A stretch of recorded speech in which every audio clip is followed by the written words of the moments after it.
There are several types of tracheostomy tubes. On the left is a cuffless tube. This is generally used to provide access to the airway. Next is a silicone tracheostomy tube. It has a balloon or cuff. When it's deflated, it virtually disappears into the trach tube body. Next is a standard tracheostomy tube. This is most commonly used when a person first receives a tracheostomy in a hospital or an ICU. The standard trach tube comes with a syringe for the cuff. Do not inflate or deflate the cuffs unless you're trained by a healthcare provider. On the right is a Jackson trach made of metal. These are the first types of trachs ever used and are still used today.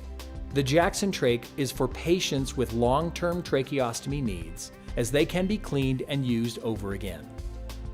The cuff will only be used for patients on a ventilator or those who have a poor or non-functioning swallow.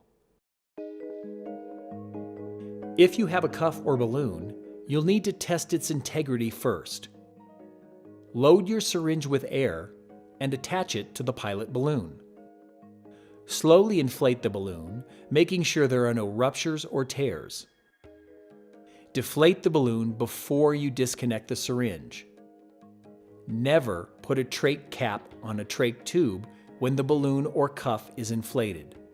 The person cannot breathe. There are two main types of tracheostomy caps.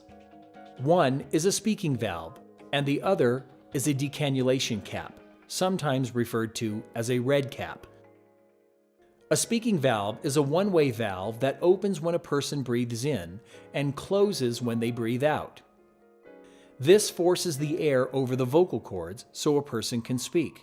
A speaking cap is used when a patient is showing signs of improvement, has an effective swallow, and is strengthening his breathing muscles.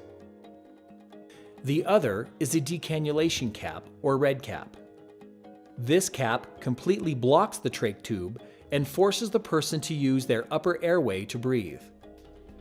A red cap is used when a person is close to having their trach tube removed, and they can breathe on their own using their nose and mouth.